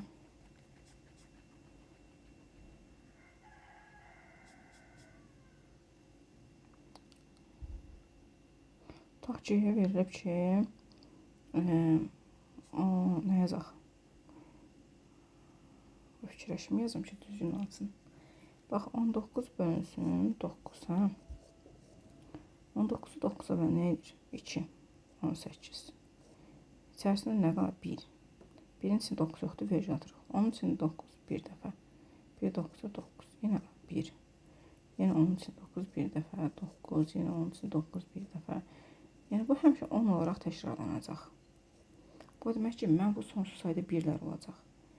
Mən onda 9'da 19 kəsirini 2 tam dövrdə 1 kimi yaza bilərəm. Çünki 1 sonsuz sayda təkrarlanacaq. Oldu. Bildiyinə görə belə yazırıq. Yəni sizə məsəl üçün verəndə ki 2 tam %10 neçə yazaq? 18 ədədinin açılışını həm onluq kəsir kimi, həm adi kəsir kimi yazın. Onluq kimi yazırsınız 2 tam 18, 3 nöqtə. Burada bir dənə də 18 yaza bilərsiniz. Mən 2 dənə yazım, 2 dənə yazmağa məcbur deyilik. Və yaxud bir dənə yazıb 3 nöqtə qoya bilərsiniz. 18 adi kəsir kimi necə olur? Tam hissəni olduğu kimi saxlayırıq. Mötərizənin içindəki rəqəmlərin sayı qədər 9. Mötərizənin içindəki rəqəm isə surət yazırıq. 18 ilə 9, hər ikisi 9 ixtisar getdiyinə görə 11, surətə də 2 edir. 2 tam 11'də 2. İndi baxın, deyirsiniz ki, biz məsələn kəsiri görəndə 2 tam 11'də 2 kəsirini görəndə deyə bilərik ki, bu sonsuz dövrü onluq kəsirdir, yoxsa deyə bilmərik. deyə bilərsiniz. Hardan deyə bilərsiniz? Bax, sizə nə öyrətdim? Dedim ki, kəsrin məxrəcini sadə vuruqlara ayıranda 2 və 5 və yaxud təkcə 2 və yaxud təkcə 5 yoxdursa, deməli bu sonsuz dövr olunur kəsirdir. Kəsirdir. Və yaxud da dövr olunur kəsirdir. Fərq yoxdur. Dövr olunur kəsirdir. Yəni siz sadə vuruqlara ayırın. 2 və 5-dən başqa ədəd varsa, deməli bu olur dövr olunluq kəsir. Bunu bayaq əslində izah etmişdim. Bir də həmin yeri izah etdim ki, mən bayaq nə demək istəmişəm. Aha. İndi deyəcəksiniz, çox gözəl. Biz safı çevirməyi öyrəndik. Adi kəsirə, bəs qarşılığı öyrənək. İndi görək qarşılıq necə olur. Qarşılıqda necə olur? Tutaq ki, verib ki, 2 tam, mən 2 tamdan yapışmışam. Bilmirəm, neysə. Yenə də tam hissəni olduğu kimi yazırıq. Mörtəzədəki rəqəmin sayı qədər dediyinə yazırıq 9. Mörtəzə ilə vergül arasındakı rəqəmin sayı qədər isə 0 yazırıq. Daha sonra vergüldən sonra gördüyümüz rəqəmi köçürürük. 17. Mörtəzəsini köçürürük ya. Vergül arasında nə rəqəm görürük? 17. Köçürürük. Vergül ilə mörtəzə arasındakı rəqəmi çıxırıq. Oldu 2 tam 90-da 16. İxtisar gedir 2-yə 8 45. Olur 2 tam 45-də 8. Və yaxud da yazıram ki 15 tam 13. Burada da 5. Nə yazacağıq? Tam hissəni olduğu kimi saxlayırıq. Mörtəzədəki rəqəmin sayı qədər 9. Mörtəzə ilə vergül arasındakı rəqəmin sayı qədər 0. Vergüldən sonra gördüyümüz ədədi köçürdürük. 135 çıxılsın. Vergül ilə mörtəzə arasındakı rəqəm 13. Bu da edir 15 tam 900-də 122. Bu da bərabərdir. Deməli, 2-ni 2-yə böləndə 61, 2-yə böləndə 4, deməli, onun içində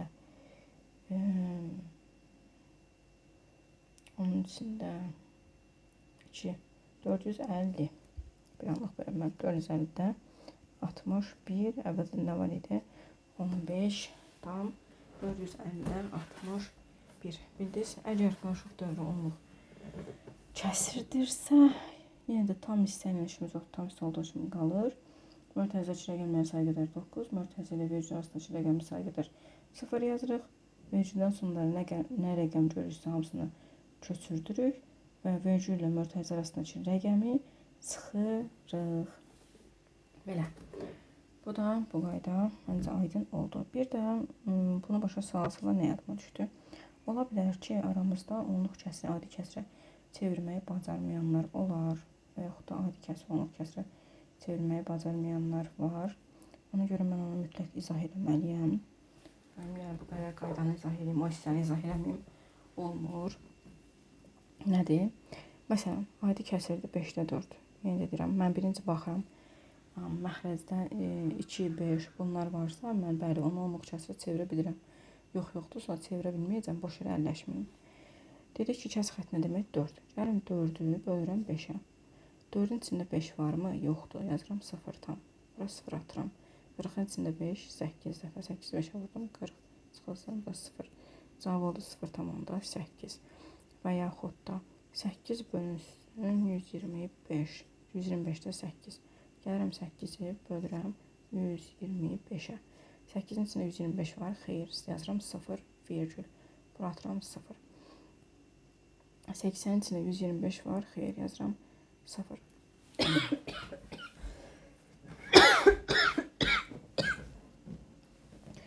Aha, 0. Sonra, deməli, burada artıram 0. 800-ün içində 25. 800-ün içində 25. Elədiniz dəfə, 5 dəfə deyəsəm səfərimizə. 5 dəfə az olur. 6 dəfəyə baxaq bir dənə. 6 dəfə, yəni deyəsin 6 dəfə 5-in 0, 3 yaddan. 6 dəfə 2-nin deməli 12, 3 yadda 15. 5, 6 dəfə 1-in 6, 1 də yadda 7, 750. 750-də çıxdıq 50. 500-ün içində 125 yoxdur, ona görə 0 əlavə edirik. İndi 4 dəfə səhv eləməmsə edir. Bəli, 4 dəfə də 500. Cavab alırıq 0 tam 1000-də 61. 4. Bu adi kəsirin onluq kəsirə çevrilməsidir. Bəs onluq kəsir adi kəsirə çevrilir. 1 2 tam, onda 6. Deməli tam yazırıq 2 tam. Böyükdən sonra bir dənə rəqəm varsa, deməli məxrəc də 10-dur. 2 tam onda 6. Və yaxud da yazıram 7 tam. Böyükdən sonra sayıram 3 dənə. 3 sıfır olan nədir? 1000. 1000-də 145. Belə. Aydın oldu mu? Məncə aydın oldu. Adi və onluq kəsirlər dərsində əlavə olaraq bizdə nələr var? Ədədin hissəsinin və hissəsinə görə ədədin tapılması, bir də bir ədədin digərinin hansı hissəsinin olduğu tapılması. Yəni bu hər iki dərsdədir deyək, həm adi və onluq kəsirlər yazaq. Yəni bu iki dərs aydın içərisində yerləşən mövzudur.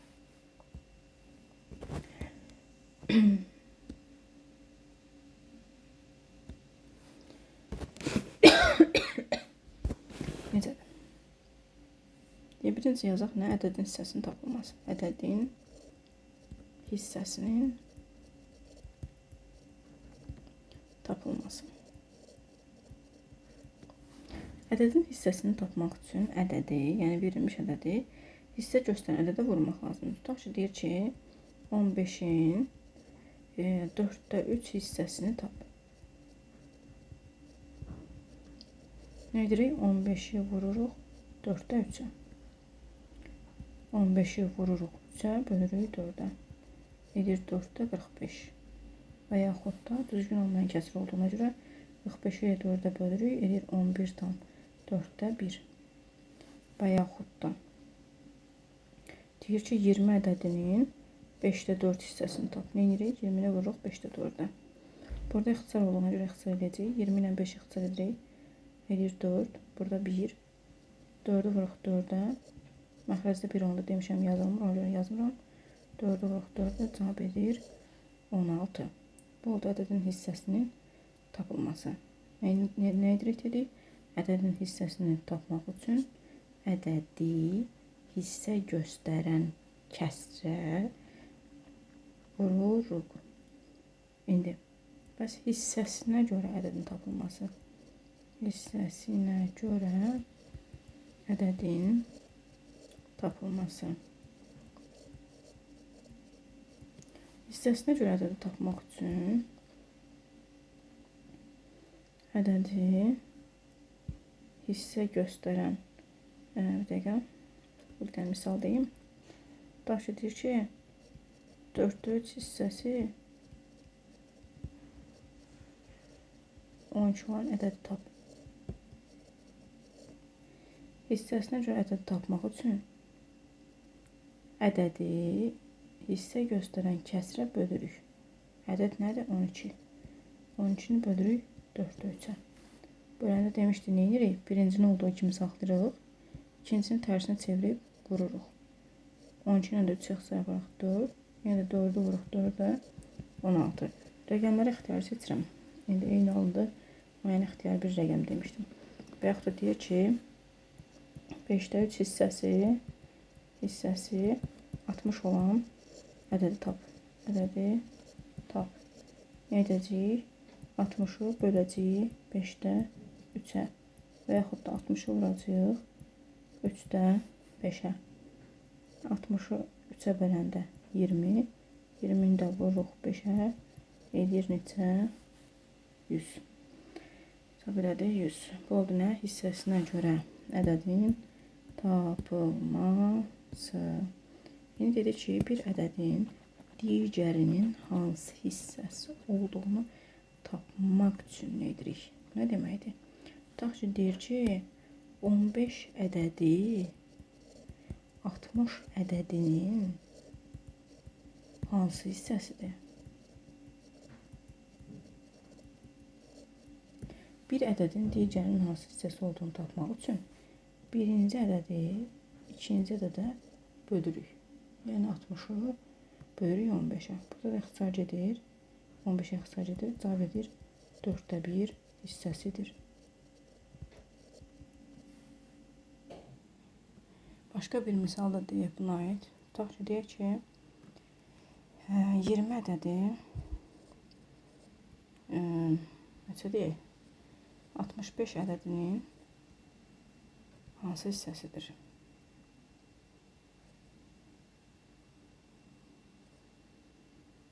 Yenirik birinci ədədi, yəni 20-ni bölürük 65-ə. 5-ə ixtisar getdi, 13, 4. Deyirik ki, 13-4 hissəsidir. Bildik, yenirik. Birinci ədədi, ikinci ədədə bölürük, ixtisar varsa ixtisar edirik. İxtisar olmaya da bilər təbii ki. İndi mən elə ədədlər dedim ki, ixtisar olsun. Bir də təzədən təkrar olaraq deyək. Ədədin hissəsini tapmaq üçün ədədə hissə göstərən kəsrə vururuq. Hissəsinə görə ədədi tapmaq üçün, tutaq ki, yenə də deyirəm, qoy misalındayım. 15-in 5də 3 hissəsini tapmaq üçün, ədədin hissəsini tapmaq üçün ədədi hissə göstərən kəsrə vururuq. Hissəsinə görə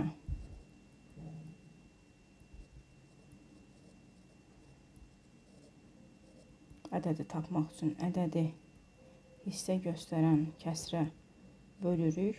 Böləndə də bilirik ki, tərsini çevirib vururuq. Cavabları eyni kəsr üzərində yazdım ki, baxın ki, cavablar yəni eyni deyil deyirsiniz. Fərqli cavablanır ki, bəli. Və bir ədədin digərinin hansı hissəsi olduğunu tapmaq üçün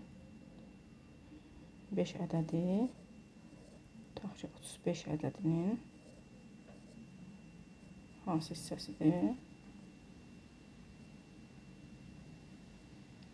Birinci ədədi, yəni 25-i ikinci ədədə bölürük. Əgər ixtisar varsa, ixtisar edirik. 5-ə ixtisar getdi. Cavab elədi 7-də 5.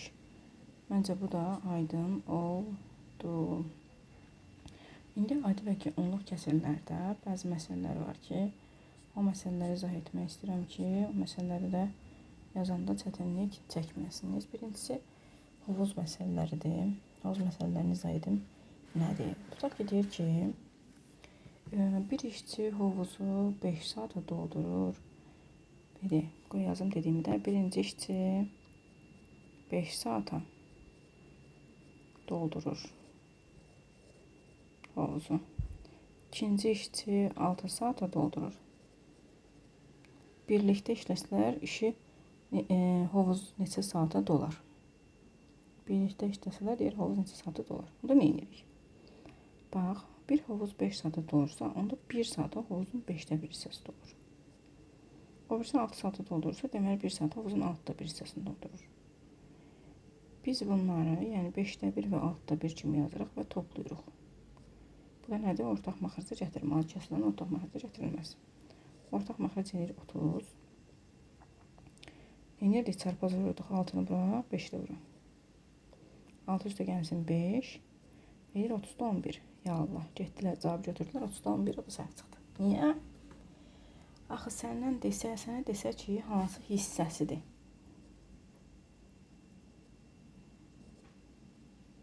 Düzdür. Götür 30-da 11. Axı mən dedim ki, neçə saata dolar? Mən sənə saat soruşdum. Ona görə sən bunu tərsini çevirirsən, yazırsan 11-də 30. 30-da 11-ə bölürsən, 2-də 11-də 8 yazırsan. Deyirsən ki, 2-də 11-də 8 saata dolar. Yadında saxlayırsan. Məsələ sənə deyir, hansı hissəsi dolar? Yoxsa deyir ki, neçə saata dolar? Neçə saata dolar deyirsə, tərsinə çevirirsən. Yox, hansı hissəsi dolar deyirsən. Elə tapdığın cavabı da yazırsan. Oldu mu? İkinci, başqa nə deyək? Boru məsələsi, bu dolmaq aiddir, düzdürmü? Doldurur idi. İndi birini deyər doldurur, o birisini deyər boşaldır. Bunu necə yazaq? Gəlin 3 dənəli işləyək. Bu 2 dənəlidir. Doldurur, boşaldır aid 3 dənəliyim. Yəni birinci 2 dənəlidir, 3 dənəlidir, eyni şeydir. Deməli deyir ki, birinci 5 saata doldurur. Birinci 5 saat doldurur. İkinci 15 saata doldurur. Üçüncü isə 10 saata boşaldır.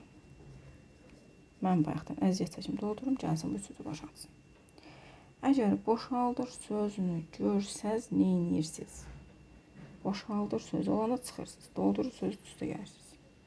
Deməli, neyniyəcəm dedim? Tərsini yazıram 5də 1. İkisini də doldururdu. Toplayacam 15də 1. Üçüncüsü də boşaldırdı. Çıxacam 10da 1. Sualda ne dedim? Neçə saata? Bunu yadına saxla. Neçə saata? Mən sənin hansı hissəsi istəməmişəm ha? Neçə saata dolar demişəm. Ortaq məxrəc neçədir bu ara? 30. 30'u böldüm 5'e elədi 6. 30'u böldüm 15'e elədi 2. 30'u böldüm 10 elədi 3. 6 üstə gəl 2 çıx 3. Bircə halını tapdıq. 6'ın 1'ə vurduq 6. 2'ni 1'ə vurduq 2. 2'ni 1'ə vurduq 3. Bu da elədi 8 5. 30'da 5. Saat edinə görə nə edirik? Tərzini çeviririk. 5'də 30. Cavab olur 6 saata dolar. Bu mərdim azar olmasaydı ama elə olmazdı. Gəlib boşaltdığına görə 6 saata dolar. Belə. Aha, sonra bizdə orada nə məsələləri var? Qoy fikirləşək görə başqa məsələlər də var idi bizdə. Aha, bax. Belə misallarımız var bizim. Kitab indi yanımda deyil. Ona görə məsələləri yadıma sala bilmirəm. Yadıma saldıqca sizə deyirəm ki, yəni siz də yaza biləsiniz. Bax, verir məsəl üçün 1 çıxılsın 4də 1, 1 çıxılsın 5də 1, nöqtə deyir, 1 çıxılsın 20də 1'i tap. 1-dən 4də 1 çıxanda ad kəsrləri indi öyrənmişik. Dedik ki, nə edirəm? Məxrəzdəki ədədi. Bundan 1 tam götürüb, 1-dən 1 tam götürüb, heç nə qalmadı. Məxrəcə baxıq, 4 yazaq, 4də 4 çıx 4də 1, düzdür? Burada 5də 5 çıx 5də 1. Burada da yazmağa ehtiyac yoxdur, mən izah üçün yazıram. Öyrəndən sonra təbii ki, siz bunu bir dəfə yazacaqsınız. 4də 4-dən 4də 1 çıxan nə qalır? Məxrəc olduğu kimi surəti götürdürük. Məxrəc olduğu kimi surəti götürdürük. Məxrəc olduğu kimi surəti götürdürük. Qoy bura mən bir dənəsini də yazım göstərmək üçün. 1 çıx 6da 1 yazım. Tam aydın olsun deyə yazıram bunu. Yerinə 6da 5. Baxın, siz indi bu kəsrə fikir verin.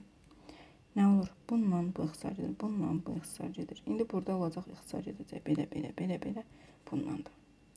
İxtisar olursa, axırda qalacaq bunun məxrəci, yəni 20. Bunun da surəti, yəni 3. Cavab olacaq 20-də 3. Oldu? Əgər bir şey deyim, görsəydiniz ki, ixtisar bu şəkildə gedir. Belə. Onda buradakının məxrəci, bu tərəfdəkinin surəti qalacaqdır. Bu da buna ait misal. Sonra nə var bizdə? Başqa nələr var? Hamısını izah edək ki, qalmasın. Təbii ki, qalanlar olur, yaddan çıxanlar olur, amma yada düşdüyü qədər izah etməyə çalışaq. Tutaq ki, verib ki, 7də 1, üstə gəlsin 9da 1, üstə gəl 13də 1, bərabərdir A-dır. Sən deyir ki, 7də 6, üstə gəl 9da 8, üstə gəlsin 13də 12-ni ailə ifadə et. Sən deyirsən ki, mən bunu necə ifadə edim? Ortaq məxrəcə gətirirəm, neyim? Yox, gətirirəm. Bax, bununla bunu toplayın, neçə edir? 1 eləyir. Onda yaz ki, 1 çıx 6da 1. 1-dən 6da 1 nə idi? 7də 1. 7-də məxrəcə. Dəqiqə. Topladıq nə edir? 7-də 7-də, düzdür? 7-də 7-dən 7-də 1 çıxsan nə edəcək? 7-də 6 verəcək. Bunu çıxsan, bax bunu verəcək 7-də 6-nı. Onda yenə 1-dən çıxsan 9-da 1-i verəcək 9-da 8-i. 1-dən çıxsan 13-də 1-i verəcək 13-də 12-ni. Bu, bir də bu. Bax bunlardır. Bunlardır. İndi mən baxıram neçədən 1 var. 1, 2, 3 dənə 1 var. Yazıram 3. Çıxılsın. 7-də 1, üstə gəl 9-da 1, üstə gəl 13-də 1. Aha, biri oradan deyir ki, ay müəllimə, bunun qabağında çıxmadı, sən niyə ora üstə gəl yazdın? Deyim, niyə üstə gəl yazdım? Bax, nə eləmişəm? Mötərizənin qabağına çıxma keçirmişəm. Mötərizənin qarşısında çıxma varsa, mötərizənin içərisindəkilər öz işarəsinin əksinə dəyişir. Yəni, çıxmasa topluma, toplumasa çıxma olur. Bəs bunun cavabı nəyə bərabərdir? Budur. A. Bilirəm, çox qarışıqlıq oldu. A. Onda cavabımız nədir? 3 çıxılsın A. Oldu, aydındır. Bu da bir misalımız. Sonra başqa nə yazaq? Yadımıza düşənlərdən yazaq ki, testi yazanda çətinlik çəkməyəsiniz. Sonra məsələn, bizə verib ki, belə misallar əslində çox qarşımıza çıxır. Bir çıxılsın, bu daha çox güvənin, emoşemin kitablarında qarşımıza çıxa bilər, amma yazaq. Dilimdə səhv eləmirəmsə belə misal yoxdur. Bəlkə də var, yadımdan çıxıb ola bilər. Bu verib belə bir misal. Onda biz bunun cavabını necə tapacağıq? Deyək görək. Bunun mən cavabını nə bilim necə tapa bilərəm? Bax, gəlin eləyəcək. Bu nöqtələr var ha. Bu nöqtələrin yerinə bir dənə yazacağıq. X. Daha doğrusu nöqtələrin yerinə yox, bir dəqiqə çalışdım. Bir dəqiqə. Bunu geri qaytaraq. Bax, bu ifadənin yerinə yazacağıq X. Qaralaya bilmədim. Bu ifadənin yerinə yazacağıq X. Niyə? Niyə yazırıq? Çünki o üstdəki ifadə elə bu ifadə deyil. Yazacaq 3 çıxılsın, X bölünsün 2 bərabərdir X. Hər tərəfi vuracaq 2. Olacaq nə? 6 çıxılsın, X bərabərdir 2X. Onda alacaq nə? 3X, yox, bir gəlin belə yazaq, açıq. 2X tücənsün, X bərabərdir 6. 3X bərabərdir 6, X də bərabərdir 6 bölünsün 3. X bərabərdir 2. Aydın oldu. Tutaq ki, verib 5 çıxılsın, 5 çıx, nöqtələr, burada neçə yazaq? Nə bilim, 3. Burada yazıram 3 bərabərdir X, özümdən yazdım, alınmaya bilər. Onda nə edirəm? Bu ifadənin yerinə bir dənə X yazıram. Yazıram ki, 5 çıxılsın, X bölünsün 3 bərabərdir X. Hər tərəfi çevirirəm. 15 çıxılsın, X bərabərdir 3X. 3X'ın üstünə X çağırım edir 15. 4X bərabərdir 15'ə. 15'i də bölürəm. 4'də o edir neçə? 3'dan deyəsən %75 düz bölümsə belə edir. Belə. Ümid edirəm ki, yadımdan çıxan nəsə olmadı. Hamısını izah etdim. Və qaydamız da sizin üçün inşallah ki, anlaşıqlı oldu. Bu qədər. Hər nələrsə də izah etməmişəmsə, onları təbii ki, dərsdə mütləq şəkildə izah edəcəm. Amma məncə demək olar ki, yəqin ki 99% hər şeyi izah etmişəm. Sağ olun.